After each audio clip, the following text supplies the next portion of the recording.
নমস্কাৰ বন্ধুসকল, মই আপোনালোক সকলোকে আছামিজ বাস্তু চেনেললৈ স্বাগতম জনাইছোঁ। বন্ধুসকল, মোৰ নাম গোবিন্দ স্কোৱা, মই এষ্ট্ৰ বাস্তু এক্সপাৰ্ট নিউমেৰলজিষ্ট। বন্ধুসকল, আপোনালোকৰ সুবিধাৰ্থে মই চেনেলটোত বাস্তুৰ সম্পৰ্কে, সংখ্যাতত্বৰ সম্পৰ্কে, জ্যোতিষৰ সম্পৰ্কে, তাৰ লগতে তন্ত্ৰৰ বিভিন্ন প্ৰয়োগৰ ভিডিঅ'সমূহ ইয়াত আপলোড কৰি থাকোঁ। গতিকে যদিহে আপোনালোকৰ মোৰ চেনেলৰ ভিডিঅ'সমূহ চাই ভাল লাগে, অনুগ্ৰহ কৰি মোৰ চেনেলটো ছাবস্ক্ৰাইব কৰিব, ভিডিঅ'সমূহ লাইক কৰিব, কমেণ্ট কৰিব। বন্ধুসকল, আজি মই আপোনালোকৰ লগত আলোচনা কৰিবলৈ আগবাঢ়িছোঁ মিথুন ৰাশিৰ 2024 বৰ্ষৰ বাৰ্ষিক ৰাশিফলৰ সম্পৰ্কে। আৰু তাৰ আগতে প্ৰত্যেকগৰাকী মিথুন ৰাশিৰ জাতক জাতিকাক মোৰ তৰফৰ পৰা আগন্তুক 2024 বৰ্ষৰ আন্তৰিক শুভেচ্ছা মই জ্ঞাপন কৰিলোঁ। তেওঁলোকৰ আগন্তুক বছৰটো যাতে মংগলময় হয়, শুভ হয়, তাৰে কামনা কৰিলোঁ। বন্ধুসকল, মিথুন ৰাশি হৈছে কালপুৰুষৰ তৃতীয় ৰাশি আৰু মিথুন ৰাশিৰ স্বামী হৈছে বুধ গ্ৰহ। এই বছৰটো বিশেষকৈ মিথুন ৰাশিৰ জাতক জাতিকাসকলে শনিদেৱৰ বিশেষ কৃপা লাভ কৰিব।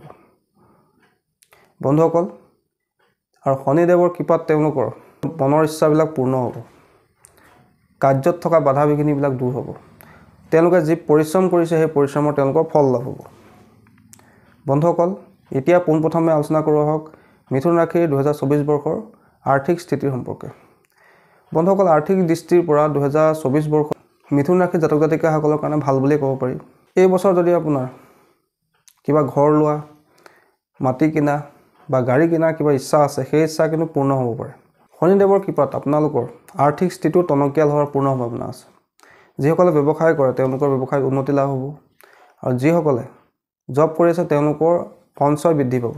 তাৰোপৰি এবাৰ তেওঁলোকৰ বিভিন্ন দিশৰ পৰা ধন লাভ হ'ব আৰু আয়ৰ উৎসও বৃদ্ধি পাব, অৰ্থাৎ মাল্টিপল চ'ৰ্চৰ পৰা তেওঁলোকৰ এবাৰ ইনকাম হোৱাৰ সম্ভাৱনা আছে। এতিয়া আমি আলোচনা কৰোঁ আহক 2024 বৰ্ষৰ মিথুন ৰাশিৰ জাতক জাতিকাসকলৰ কেৰিয়াৰ সম্পৰ্কে। বন্ধুসকল, কেৰিয়াৰ দৃষ্টিৰ পৰা 2024 বৰ্ষটো মিথুন ৰাশিৰ বাবে কাৰ্যক্ষেত্ৰত যথেষ্ট ভাল বুলিয়ে ক'ব পাৰি। কৰ্মস্থানৰ স্বামী লাভস্থান পাইছে, সেইবাবে তেওঁলোকৰ এই বছৰ নতুন কাম যদি ষ্টাৰ্ট কৰে তাত তেওঁলোকৰ যথেষ্ট লাভ হোৱাৰ সম্ভাৱনা আছে, বা তেওঁলোকৰ কাৰ্যক্ষেত্ৰতো সুনাম অৰ্জন কৰাৰ পূৰ্ণ সম্ভাৱনা আছে। যিসকলে ব্যৱসায় কৰি আছে তেওঁলোকে নতুন ব্যৱসায় ষ্টাৰ্ট কৰিব পাৰে। ব্যৱসায় প্ৰসাৰৰ কাৰণেও এইটো এটা সোণালী সময়। ব্যৱসায়ত তেওঁলোকৰ এবাৰ প্ৰবল লাভৰ যোগ আছে। তাৰোপৰি এই বছৰ তেওঁলোকৰ কাৰ্যক্ষেত্ৰত লোকপ্ৰিয়তা বাঢ়িব, কৰ্মত সহযোগীৰ সহযোগ লাভ কৰিব। যিসকলে চাকৰি কৰি আছে তেওঁলোকৰ প্ৰমোশ্যন হ'ব পাৰে, ট্ৰেন্সফাৰো হ'ব পাৰে, বা যিসকলৰ জব চেঞ্জ কৰাৰ কথা ভাবি আছে তেওঁলোকৰ সেই মনৰ ইচ্ছা পূৰ্ণ হ'ব পাৰে। তাৰোপৰি চেলাৰী ইনক্ৰিমেণ্টো হোৱাৰ পূৰ্ণ সম্ভাৱনা আছে। কিন্তু মে' মাহৰ পিছৰ সময়ছোৱাত অকণমান তেওঁলোকৰ কেৰিয়াৰত সমস্যা হ'ব পাৰে, বিশেষকৈ তেওঁলোকৰ কাৰ্যক্ষেত্ৰত বাধা বিঘিনিৰ সন্মুখীন হ'ব পাৰে। সেইকাৰণে তেওঁলোকে অলপ মে' মাহৰ পিছত সাৱধান হৈ চলা উচিত। কিন্তু পুনৰ ছেপ্টেম্বৰ মাহৰ পিছত পুনৰ তেওঁলোকৰ কাৰ্যক্ষেত্ৰত উন্নতি লাভৰ যোগ আছে। বন্ধুসকল, এতিয়া আমি আলোচনা কৰোঁ আহক 2024 বৰ্ষৰ মিথুন ৰাশিৰ শিক্ষাৰ সম্পৰ্কে। বন্ধুসকল, শিক্ষাৰ দৃষ্টিৰ পৰা 2024 বৰ্ষত মিথুন ৰাশিৰ জাতক জাতিকাসকলৰ কাৰণে ভাল বুলিয়ে ক'ব পাৰি। বিশেষকৈ যিসকলে টেকনিকেল এডুকেশ্যন লৈ আছে, ইঞ্জিনিয়াৰিং কৰি আছে, তেওঁলোকৰ কাৰণে এই বছৰটো যথেষ্ট ভাল। যিসকলে বিদেশত গৈ পঢ়িম বুলি ভাবিছে তেওঁলোকৰ সেই ইচ্ছাও পূৰ্ণ হ'ব পাৰে। যিসকলে উচ্চ শিক্ষা গ্ৰহণ কৰি আছে, ৰিচাৰ্চ কৰি আছে, তেওঁলোকৰ কাৰণে যথেষ্ট এই বছৰটো ভাল। কিন্তু মে' মাহৰ পিছত তেওঁলোকে অলপ শিক্ষাৰ ক্ষেত্ৰত পৰিশ্ৰম কৰাৰ প্ৰয়োজনীয়তা আছে। তাৰোপৰি মে' মাহৰ পিছত অকণমান তেওঁলোকৰ শিক্ষাত সমস্যা হ'ব পাৰে, বিশেষকৈ পঢ়াত মনোযোগ নবহিব পাৰে। সেই গতিকে তেওঁলোকে অধিক পৰিশ্ৰম কৰিব লাগিব।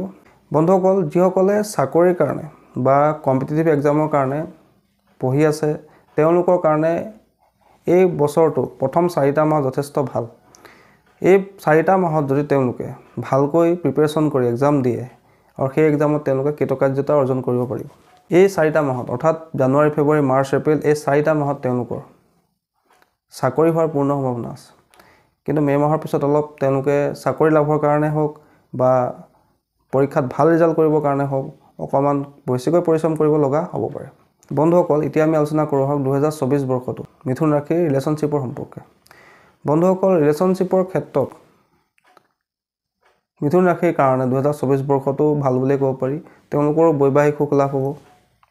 যিসকল বিবাহযোগ্য হৈ আছে তেওঁলোকৰ বিবাহ হোৱাৰ পূৰ্ণ সম্ভাৱনা আছে। যিসকলে সন্তান লাভ হোৱা নাই তেওঁলোকৰ সন্তান লাভ হোৱাৰো পূৰ্ণ যোগ আছে। কিন্তু বছৰটো মাজৰ সময়ছোৱাত অকণমান তেওঁলোকৰ পাৰিবাৰিক সমস্যা হ'ব পাৰে। যিসকল ৰিলেশ্যনশ্বিপত আছে তেওঁলোকৰ লাভ লাইফ এই বছৰটো যথেষ্ট ভালেই যাব। তেওঁলোকৰ সম্পৰ্ক গভীৰ হ'ব, মধুৰ হ'ব। কিন্তু জুন মাহ আৰু আগষ্ট মাহ এই দুটা মাহত তেওঁলোকৰ অলপ ৰিলেশ্যনশ্বিপত সংঘাত হ'ব পাৰে। বিশেষকৈ মন নিমিলা কথা নিমিলা হ'ব পাৰে। এই দুটা মাহ তেওঁলোকে অলপ সাৱধানে কটোৱা উচিত আৰু ইজনে সিজনক বুজিবলৈ চেষ্টা কৰা উচিত। বন্ধুসকল, এতিয়া আমি আলোচনা কৰোঁ 2024 বৰ্ষৰ মিথুন ৰাশিৰ স্বাস্থ্যৰ সম্পৰ্কে। স্বাস্থ্যৰ দিশৰ পৰা 2024 বৰ্ষটো মিথুন ৰাশিৰ বাবে মধ্যম বুলি ক'ব পাৰি। বিশেষকৈ মে' মাহৰ পিছত তেওঁলোকৰ স্বাস্থ্যৰ অৱনতি হোৱাৰ সম্ভাৱনা আছে। বিশেষকৈ সৰু সুৰা ৰোগবিলাক ইনফেকশ্যন, ইনফ্লুৱেঞ্জা, জ্বৰ, কাহ, পানী লগা ইত্যাদিবিলাক সৰু সুৰা ৰোগে তেওঁলোকক আমনি কৰিব পাৰে।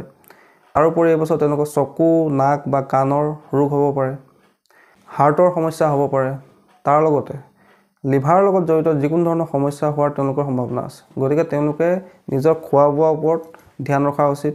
মাছ, মাংস আৰু চৰ্বিজাতীয় খাদ্য অলপ কমকৈ খোৱা উচিত। তাৰ লগতে নিয়মিতভাৱে ব্যায়াম আৰু য়োগা কৰা উচিত। এতিয়া আমি আলোচনা কৰোঁ যে 2024 বৰ্ষত মিথুন ৰাশিৰ বাবে যিখিনি নিগেটিভিটি আছে, ৰিষ্ট আছে, গ্ৰহ দোষ আছে, সমস্যা আছে, বাধা আছে, এইবিলাক দূৰ কৰিবৰ কাৰণে মিথুন ৰাশিৰ জাতক জাতিকাসকলে 2024 বৰ্ষত কি মহা উপায় কৰিব লাগে? বন্ধুসকল, প্ৰথম উপায়টো হ'ল তেওঁলোকে প্ৰতি শনিবাৰ আৰু মঙলবাৰ নিৰামিষ খাব লাগে আৰু প্ৰতিদিনে হনুমান চালিচা পাঠ কৰিব লাগে। দ্বিতীয়তে, হালধীয়া বস্তু যেনেকৈ বেচন হওক, হালধি হওক, হালধীয়া বস্ত্ৰ হওক ইত্যাদিবিলাক বৃহস্পতিবাৰৰ দিনা কোনো মন্দিৰত দান কৰিব লাগে। গা ধোৱা পানীত সদায় তেওঁলোকে দুবৰি বন বা 2টা তুলসী পাত দি স্নান কৰিব লাগে।